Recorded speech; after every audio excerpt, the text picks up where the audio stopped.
As WIKE talks tough, bandits run riot in FCT. Welcome to the news and thank you for tuning in to listen. Please subscribe to our channel. To get notified when we post our juicy news updates, please click on the notification bell. Communities of the Federal Capital Territory FCT are bearing the brunt of bandits and kidnappers on a near weekly basis, even as the Minister of the Territory vows stiffer measures. But the affected are Guto, Kochiko, Sokolo, and Petawi communities in Bari Area Council, leaving residents in horror and fears for their lives. Many of these students have resorted to health self to be able to continue to live in these communities. Though just barely 4 km radius from the council headquarters, the attack in this community have largely been underreported in the mainstream media. One last today, daredevil kidnappers numbering over 20 allegedly stormed Sokolo community after Veritas University, where they abducted 19 persons. Unfortunately, 3 of the victims were allegedly killed by the abductors following their failure to meet the ransom conditions. The same week, a 67-year-old man was abducted from his home in the Gota area of Bari, where the bandits also kidnapped 2 other victims. The aged victim was later killed after 2 million naira was allegedly paid to his abductors. Kochiko village, which is close to the Nigerian law school, has also had a share of the attacks. Government invaded the popular RFI estate in the area on Saturday, September 2nd, when they abducted one resident, Mr. Chinedu.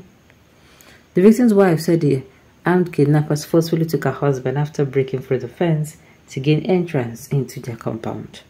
They shot sporadically in the air to scare our neighbors before taking my husband away.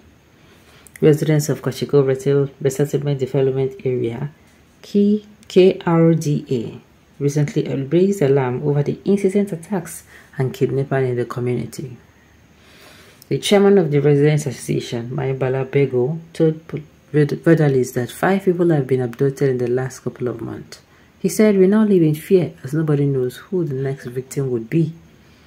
Some residents of the community told this reporter that they have no option but to resort to self-help. A resident of Koto Sabongari, Mr.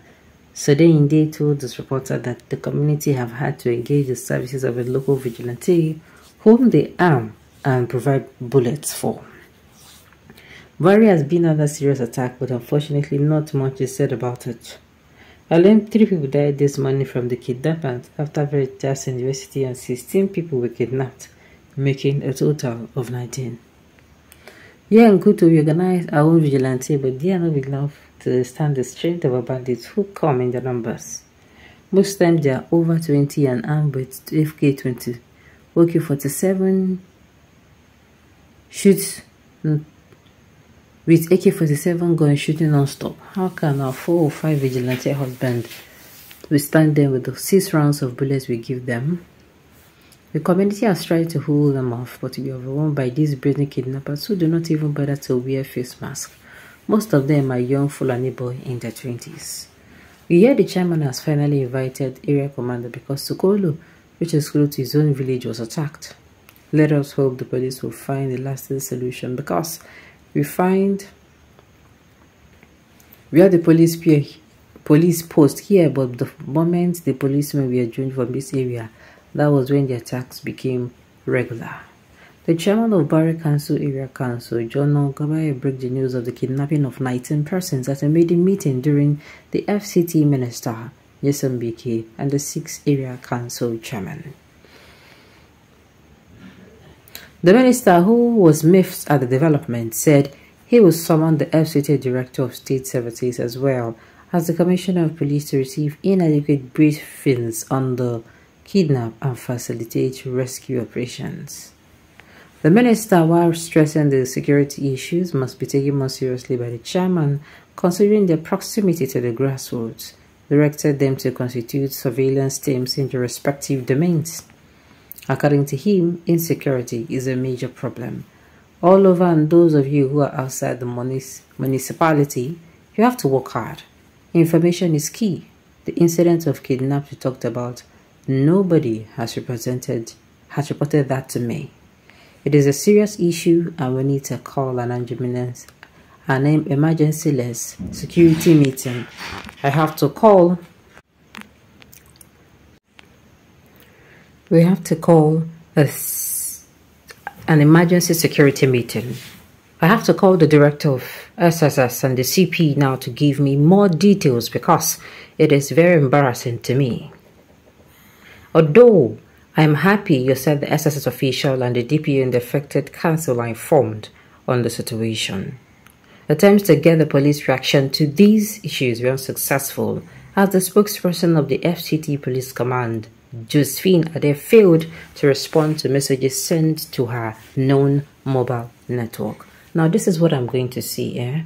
This particular issue, this kidnapping issue, FCT, I don't think WIKE has had to do with this issue. This is another whole new level for the Minister of FCT. Sincerely, imagine people, police, everybody. This one, they know they don't spare anybody, but police, so you be police, you know be police, they are coming for you. Ha! Please, we can go after them with bulldozers and map them for destruction and break them down and level them. Haba. There is nothing like talking tough in this one. WIKE is only braggarties, too large mouth, haba, making people wondering if he actually read law or a child and built out. Well, like I said, WIKE will have to be very tactic on this one. He's going to be careful and wise as a serpent. He's going to lay low on his belly like a serpent. He's going to watch many things. In fact, he's going to need to close his mouth and listen very well to what is going on, so that there is not going to be story that touch that.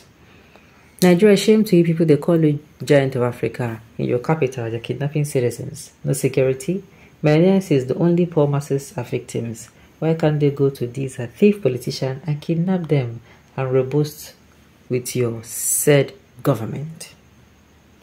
But the Minister of Destruction is very much interested in massive demolition, not the security of life and property of the state. Like I said, this is a whole new